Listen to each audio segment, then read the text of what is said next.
자, 이 시간 하나님 말씀 함께 나누겠습니다. 우리들에게 주시는 하나님의 말씀은 에베소서 2장 11절에서 13절 그리고 19절에서 22절 이렇게 하나님 말씀을 보겠습니다. 이 계시의 말씀을 제가 봉독할 때 하나님의 음성을 다 함께 들으시기를 바랍니다. 그러므로 생각하라. 너희는 그때 육체로는 이방인이요 손으로 육체에 행한 할례를 받은 무리라 칭하는 자들로부터 할례를 받지 않은 무리라 칭함을 받는 자들이라. 그때 너희는 그리스도 밖에 있었고 이스라엘 나라 밖의 사람이라. 약속의 언약들에 대하여는 외인이요 세상에서 소망이 없고 하나님도 없는 자이더니 이제는 전에 멀리 있던 너희가 그리스도 예수 안에서 그리스도의 피로 가까워졌느니라. 그러므로 이제부터 너희는 외인도 아니요 나그네도 아니요 오직 성도들과 동일한 시민이요 하나님의 권속이라. 너희는 사도들과 선지자들의 터 위에 세우심을 입은 자라. 그리스도 예수께서 친히 모퉁이 돌이 되셨느니라. 그의 안에서 건물마다 서로 연결하여 주 안에서 성전이 되어가고 너희도 성령 안에서 하나님이 거하실 처소가 되기 위하여 그리스도 예수 안에서 함께 지어져 가느니라. 아멘. 아기를 기르다 보면 울며 보채는 4가지 이유가 있음을 알게 됩니다. 배고플 때, 또 기저귀 갈아줘야 할 때, 그리고 자려고 할 때, 그리고 엄마의 부재입니다.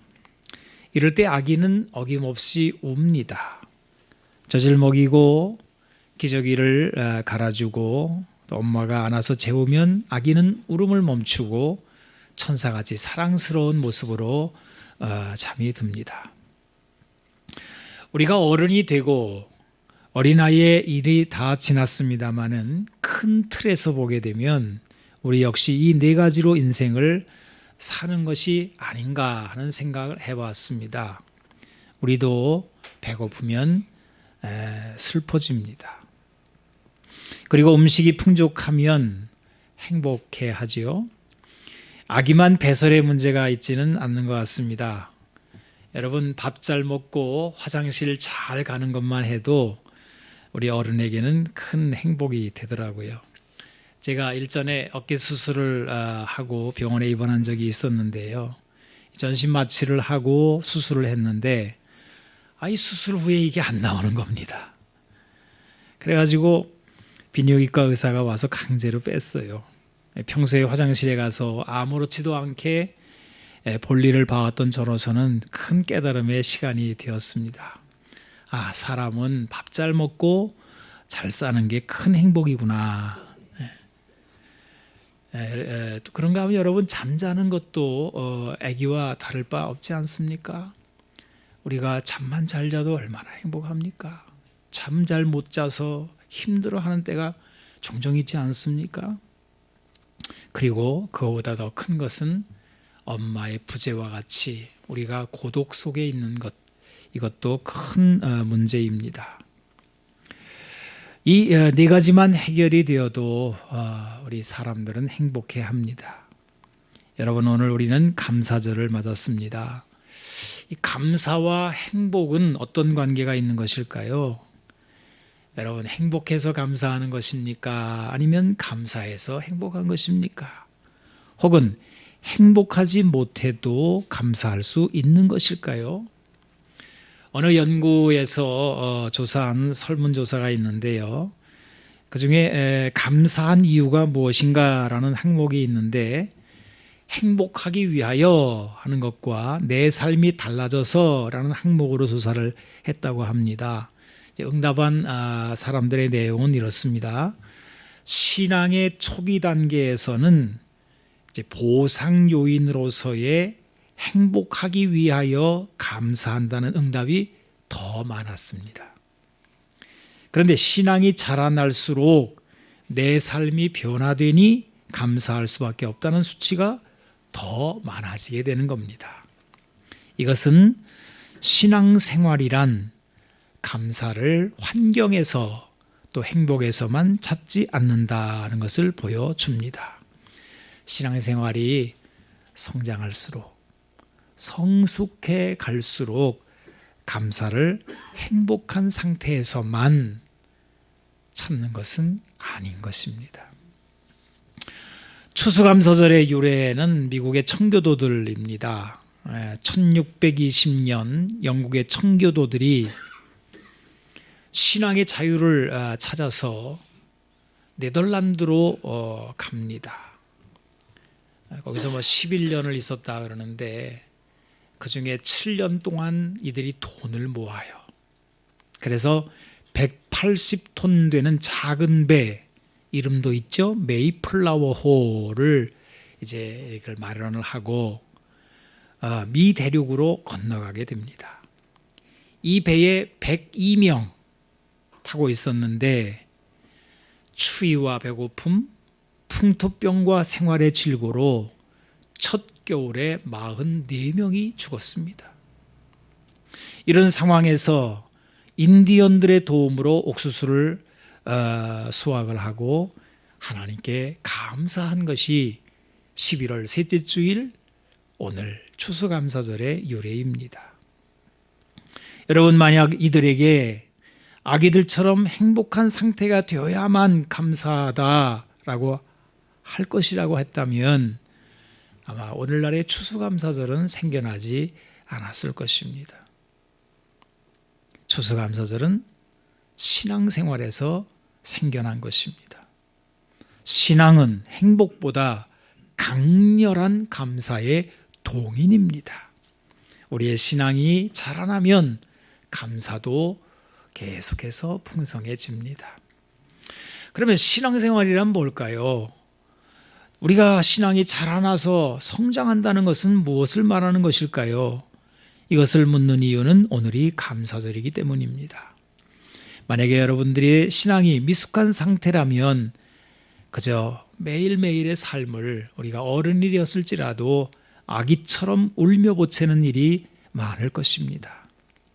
혹여나 감사를 하더라도 표면적일 수밖에 없을 것입니다. 그리고 이런 감사는 자주 흔들립니다. 하지만 여러분들, 우리들의 신앙생활이 성장을 하게 되면 흔들릴 수 없는 감사를 발견하게 됩니다. 자, 다시 물어봅니다. 신앙이란 무엇입니까? 그것은 하나님과의 관계에서 말할 수가 있습니다. 성경을 보니까 하나님은 이렇게 말씀하십니다. 나는 너희의 하나님이 되고 너희는 내 백성으로 삼으리라. 이게 출애굽기서에 나오는 말씀인데요. 우리가 알다시피 출애굽한 다음에 하나님께서 그의 백성들에게 하시는 말씀입니다. 하지만 이 표현이 처음 나오는 곳은 창세기 17장입니다. 하나님이 아브라함 99세 때 나타나셔서 이름을 아브라함이라고 바꾸어 주시고 이렇게 말씀하시는 장면이죠. 7절과 8절까지 제가 읽어보겠습니다. 내가 내 언약을 나와 너 및 네 대대 후손 사이에 세워서 영원한 언약을 삼고 너와 내 후손의 하나님이 되리라. 내가 너와 네 후손에게 내가 거류하는 이 땅 곧 가나안 온 땅을 주어 영원한 기업이 되게 하고 나는 그들의 하나님이 되리라. 아브라함 때 예언하신 말씀이지요. 그리고 그때가 차서 이스라엘 백성들이 애굽에서 출애굽하게 될 때 하나님께서는 그 출애굽한 이스라엘 백성들에게 나는 너의 하나님이 되고 너희는 나의 백성으로 삼으리라. 이렇게 말씀하셨던 것입니다.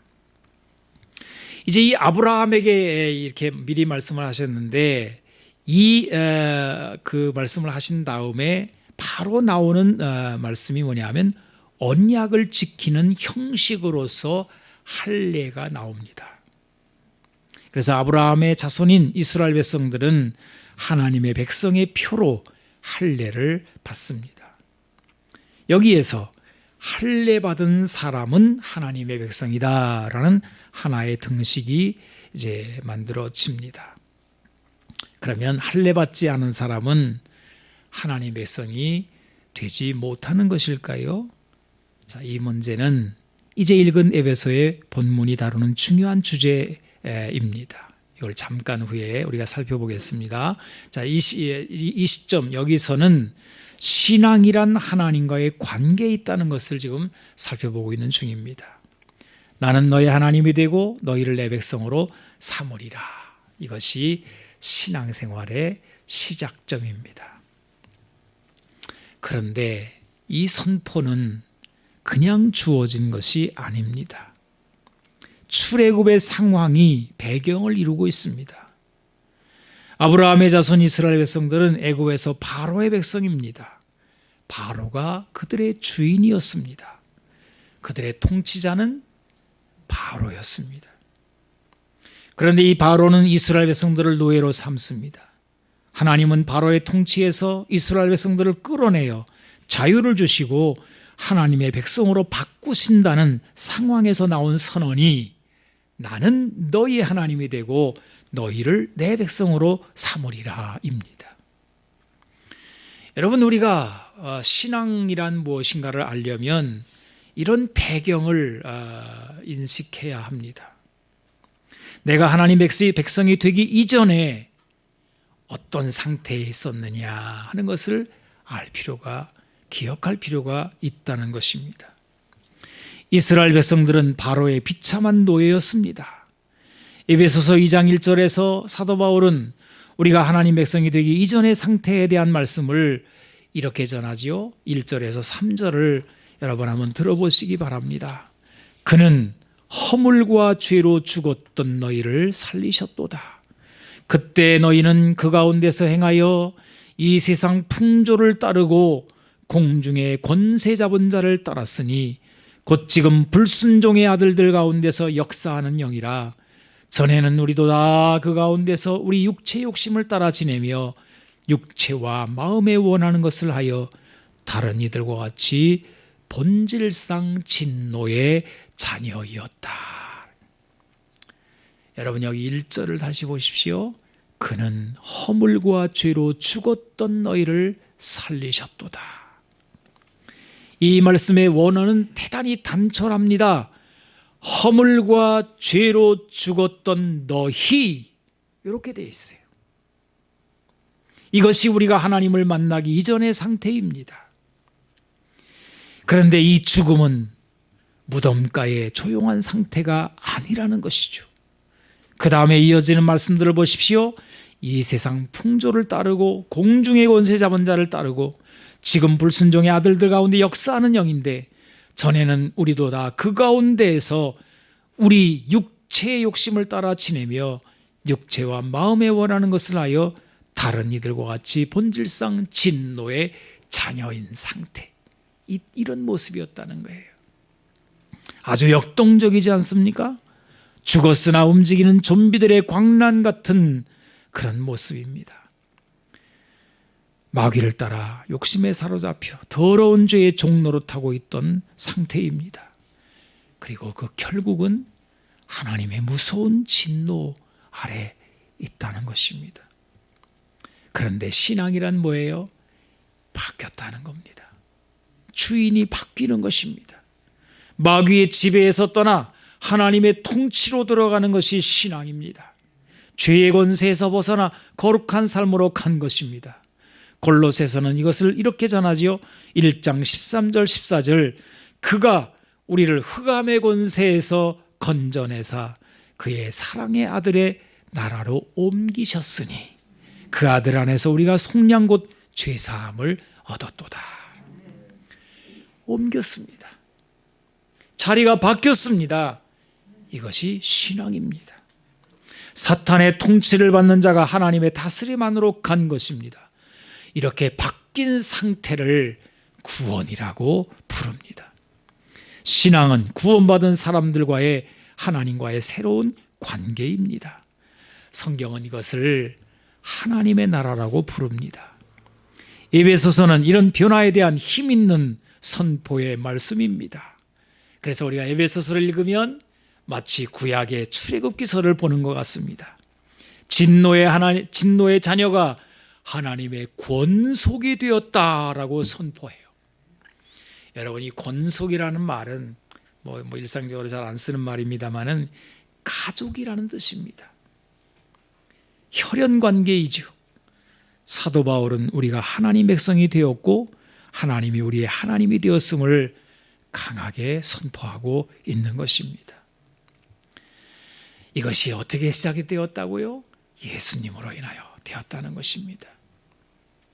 그런데 사도 바울이 에베소서에서 강조하는 것이 또 하나 있습니다. 이방인입니다. 여러분, 오늘 본문 말씀에 11절 12절 보십시오. 그러므로 생각하라. 너희는 그때 육체로는 이방인이요 손으로 육체 행한 할례를 받은 무리라 칭하는 자들로부터 할례를 받지 않은 무리라 칭함을 받는 자들이라. 그때 너희는 그리스도 밖에 있었고 이스라엘 나라 밖의 사람이라. 약속의 언약들에 대하여는 외인이요 세상에서 소망도 없고 하나님도 없다. 그런 자들이었다. 그리고 19절에도 반복하지요. 그러므로 이제부터 너희는 외인도 아니요 나그네도 아니요 오직 성도들과 동일한 시민이요 하나님의 권속이라. 자, 계속해서 반복해서 나오는 표현들이 뭡니까? 이방인, 할례 받지 못한 자, 이스라엘 나라 밖의 사람, 외인, 하나님 없는 자, 나그네, 이런 단어들이 계속해서 반복적으로 쓰여요. 여러분, 이 말씀들이 왜 나옵니까? 이건 자격에 관한 것입니다. 왜 사도 바울은 이렇게 이것을 강조하고 있는 것일까요? 그 이유는 그 당시의 유대인들 때문입니다. 유대인들은 하나님의 백성이 되는 것은 아무나 되는 것이 아니라는 주장을 하고 있습니다. 여러분, 한번 생각해 보십시오. 요즘에 우리 사람들이 느낄 수 있는 이야기로 한번 해보겠습니다. 어느 지역에 아파트 단지가 하나 생긴다고 한번 가정을 해보십시다. 너무 인기가 좋은 곳입니다. 교통도 요지고 앞으로 엄청 좋아질 것이고 그런 곳에 지금 아파트를 짓는다고 합시다. 또 들려오는 얘기에 청약은 아무나 할 수 있다고 합니다. 그래서 잔뜩 기대를 하고 여러 가지 지금 움직이고 있는데 너무 좋은데 난데없이 어떤 사람들이 조건을 제시하는 거예요. 여기는 아무나 들어올 수 없다. 그러면 얼마나 실망이 되겠습니까? 여기는 조합원들만 들어올 수 있다. 그러면 그 외의 사람들은 그냥 이걸 뭐라 그래요? 그림의 떡이라 그래요? 자기와는 아무 상관도 없고 남 얼마나 그 사람들 참 좋겠네. 우린 뭐야? 이렇게 되지 않습니까? 그래서 실망이 되는 상태에서 왜 그럼 처음에 이렇게 말했는데 나중에 바뀌었을까? 아마 여러 가지로 조사를 하고 법조항도 살펴보고 그렇게 하지 않을까요? 여기 오늘 우리가 읽은 에베소서에는 누가 하나님의 백성이 될 수 있느냐에 대하여 살펴보는 치열한 말씀입니다. 당시의 유대인들은 아브라함의 혈통인 이스라엘 백성들만이 하나님의 백성이 된다라고 말하고 있어요. 그리고 그 증거로 제시한 것이 있는데 할례입니다. 창세기 17장에서 하나님은 할례를 받아야 한다는 말씀을 하셨거든요. 그래서 이방인들은 하나님 백성이 될 수 없다는 것입니다. 하지만 사도 바울은 이방인이더라도 할례를 받지 않았더라도 하나님의 백성이 될 수 있다고 선포합니다. 어떻게 해요? 예수님 때문에. 이 싸움은 초대교회에서 가장 심각한 그리고 치열한 싸움이었습니다. 그래서 신약성경 도처에 이것이 등장을 해요. 특히 로마서는 유대인과 이방인의 관계를 집중적으로 다루며 중심 주제로 삼고 있는 그런 말씀입니다. 여러분, 로마서를 좀 살펴보기를 원합니다. 로마서 1장 16절 17절을 보겠습니다. 내가 복음을 부끄러워하지 아니하노니 이 복음은 모든 믿는 자에게 구원을 주시는 하나님의 능력이 됨이라. 먼저는 유대인에게요 그리고 헬라인에게로다. 복음에는 하나님의 의가 나타나서 믿음으로 믿음에 이르게 하나니 기록된 바 오직 의인은 믿음으로 말미암아 살리라 함과 같으니라. 이게 얼마나 유명한 말씀인지요. 교회 좀 다녔고 성경 좀 공부했다는 사람이라면 아마 요절로 알고 외우고 있을 것입니다. 그런데 이 말씀에서 우리가 놓치지 말아야 할 부분이 있는데 그거는 유대인, 헬라인이라는 부분입니다. 이 헬라인이라는 것은 이방인을 말해요. 우리 한국 사람도 유대인들에게는 이방인입니다. 여러분도 다 이방인입니다. 사도 바울은 하나님의 의가 유대인들에게만이 아니라 이방인에게도, 여기 앉아있는 우리들에게도 나타났다라고 선포하고 있는 것입니다. 이것이 로마서의 중심 주제입니다. 저도 로마서를 많이 연구를 하고 또 가르치기도 하고 그랬습니다만은, 전에는 로마서의 중심 주제를 믿음으로 구원받는다 이렇게 보는 사람들이 많았습니다. 그래서 로마서 하면 이신칭의 구원은 율법을 지켜서 받는 것이 아니고 오직 믿음으로 받는다라는 등식을 만들었습니다. 물론 중요한 말씀이고 틀린 것도 아닙니다. 하지만 이것이 사도 바울이 로마서에서 말하려고 하는 중심 주제는 아닙니다. 이건 잘못된 인식입니다. 여기에서 유대교는 율법을 지켜 구원을 얻고자 했지만 사도 바울은 예수 그리스도의 십자가의 속죄로 구원을 얻는다라고 한 것이다 라는 생각이 나왔단 말이에요. 하지만 이거는 사실이 아닙니다. 당시의 유대교도 사람이 율법을 다 지켜야 구원을 얻을 수 있음은 불가능하다라는 것을 알고 있었다고 그래요. 이거 뭐가 다르죠? 유대인들은 우리 율법을 지켜야만이 구원을 받는다. 그래서 율법주의로 나갔다 그러는데 아니라고요? 아니라니까요. 그 학자들이 다 연구해 보니까 예수님 당시에 그 유대인들이 어떻게 살았나, 율법을 어떻게 대했나 봤더니 그들도 율법을 다 지켜야 구원받는다는 게 아니라고 했다는 거예요. 다만 율법은 그럼 뭐냐? 구원받은 사람들이 지키고 살아야 할 것임을 유대인들도 알고 있었다는 겁니다. 여러분, 그러면 사도 바울은 무엇 때문에 이 유대교와 싸운 것입니까? 사도 바울이 말하는 율법에 행위로는 구원을 얻을 수 없다는 말씀의 내용은 뭡니까? 사도 바울이 지적한 유대인들의 잘못은 뭐란 말입니까? 그것은 바로 그들의 선민의식이었습니다.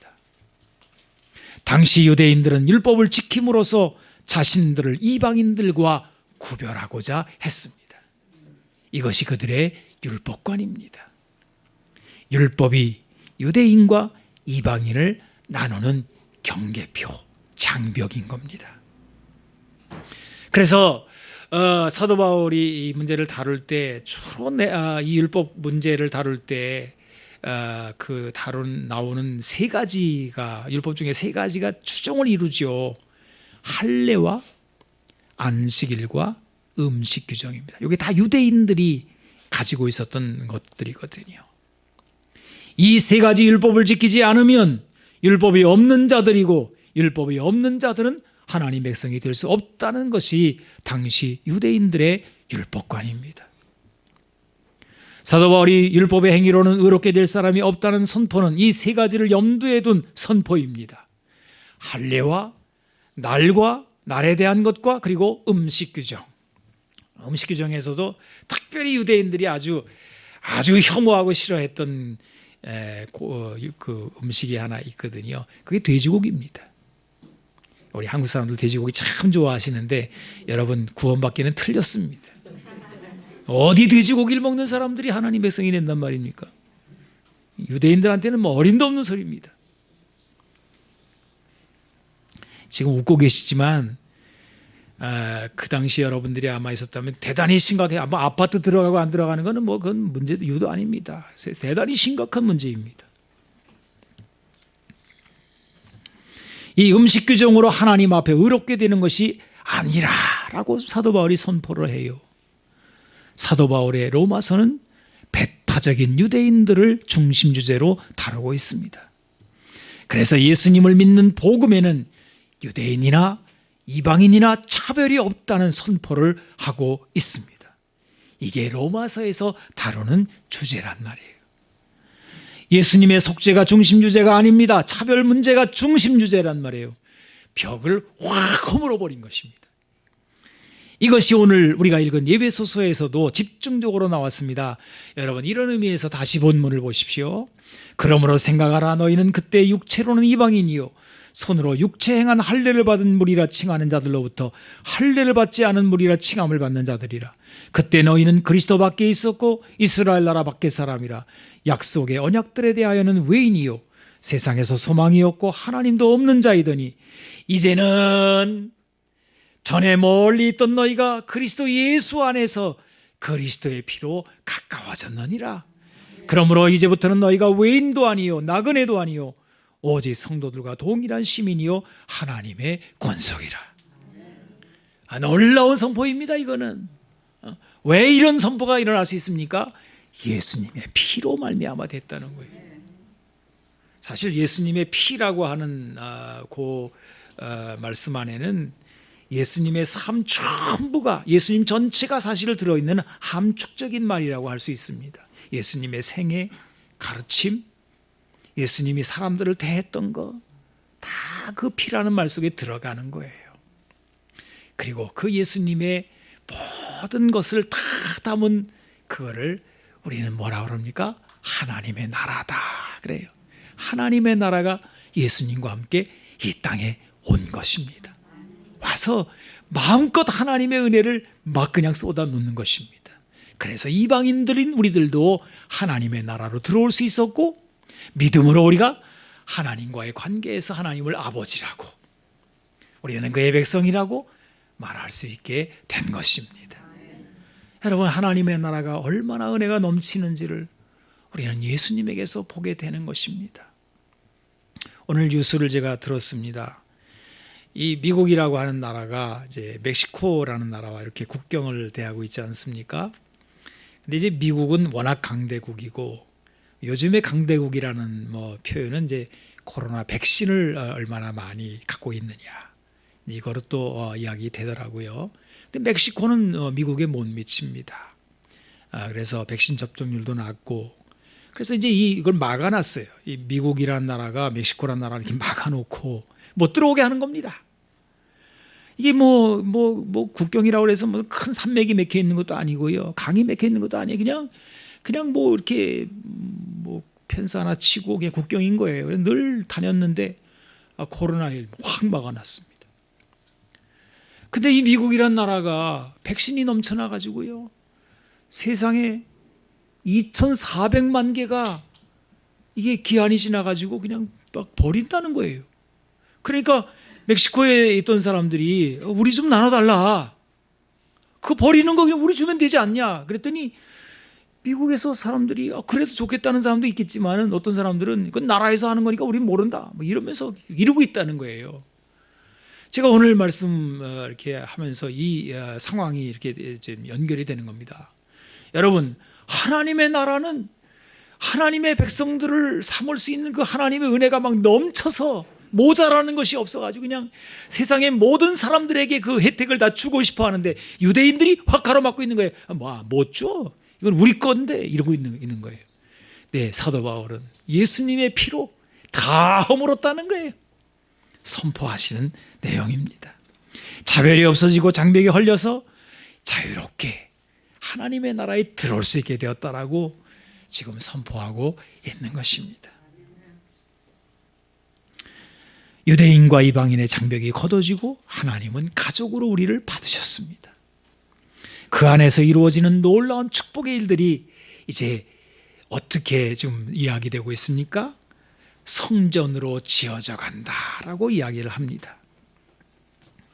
성전이라고 하는 것은 거룩의 개념이거든요. 우리 이방인이었던 우리 한국 사람들은 하나님 앞에 거룩하지 못했습니다. 우리가 열심히 살아보고 애를 쓴다고 하지만은 우리는 하나님의 의에 도달하지 못합니다. 그런데 예수님께서 우리를 받으시고 우리를 거룩한 사람으로 하나님의 나라의 일원으로 받아들이셔서 성전이라고 하는 것은 거룩해서 하나님이 우리 안에 거하신다는 거거든요. 그래서 우리가 이 교회로 인하여 예수 그리스도로 인하여 하나님을 모시는 하나님의 성령님이 우리 안에 거하는 하나님의 백성의 공동체로 우리를 만들었다는 것입니다. 그리고 이것은 무엇보다도 중요한 것은 취소될 수 없는 하나님의 은혜라는 것입니다. 우리는 다시 하나님 밖으로 쫓겨날까 봐 두려워하지 않아도 됩니다. 왜냐하면 이것이 우리에게서 난 것이 아니요 하나님의 선물이기 때문에 그렇습니다. 여기에서 흔들릴 수 없는 감사가 나오게 됩니다. 이제 말씀을 마치면서 우리가 찬송 하나를 부를 텐데요.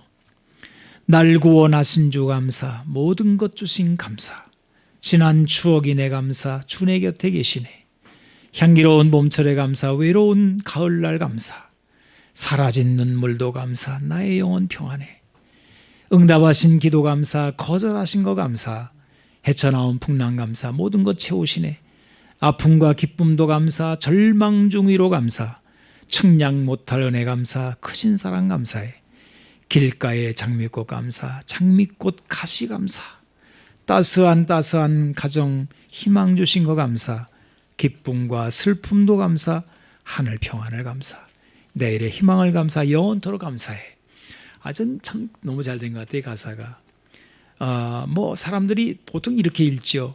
구원하신 거 감사, 봄철에만 감사, 응답하신 기도만 감사, 기쁨만 감사, 아픔은 절대 감사할 수 없어요. 길가에 장미꽃만 감사, 이렇게 할 텐데, 이 보니까 외로운 가을날도 감사하고, 또 거절하신 것도 감사하고, 기도 응답 거절하신 거예요. 우리는 이렇게 했으면 좋겠다라고 기도했지만은 기도가 응답이 안 되고 다른 거를 하시는 거예요. 그럴 때에도 하나님 감사합니다. 이렇게 할 수 있냔 말이죠. 장미꽃만이 아니라 그 꽃에 달려있는 가시도 감사할 수 있는 그런 기쁨만이 아니라 슬픔도 감사하는, 왜 영원토록 감사하는 이 감사의 백그라운드가 무엇이냐, 흔들릴 수 없는 감사가 무엇이냐, 우리가 하나님의 백성이 되었다는 것입니다. 기도하겠습니다. 하나님 감사합니다. 오늘 추수감사절을 맞았습니다. 물론 한 해의 추수를 하고 풍성한 과일을 이렇게 앞에 갖다 놓고 눈으로 보며 이것 감사합니다. 그러나 하나님, 우리의 감사는 여기에 그치는 것이 아니라 우리의 삶 모든 것을 감사할 수밖에 없는 것은 우리가 그리스도 밖에 있었는데 이제 우리를 주님께서 받아들이셔서 하나님의 가족으로 삼아주시고 영원한 소망을 주신 것을 인하여 생각할 때 감사할 수밖에 없음을 오늘 말씀을 통해 생각해 보았습니다. 하나님, 우리는 하나님의 백성입니다. 그 누구도 그렇지 않다고 말할 수 없는 그리스도 안에 확증된 이 놀라운 선포를 오늘 가슴에 품고 감사하기를 원합니다. 주여, 우리 사랑하는 살렘교회 식구들, 우리 믿음의 백성들 가운데 이 감사가 넘치게 하여 주시고 풍성케 하여 주시옵소서. 주여 감사합니다. 우리의 눈에 감사의 눈물이 있게 하여 주시고 기쁨이 충만하게 하여 주시옵소서. 우리 구주 예수님의 이름으로 기도하옵나이다. 아멘.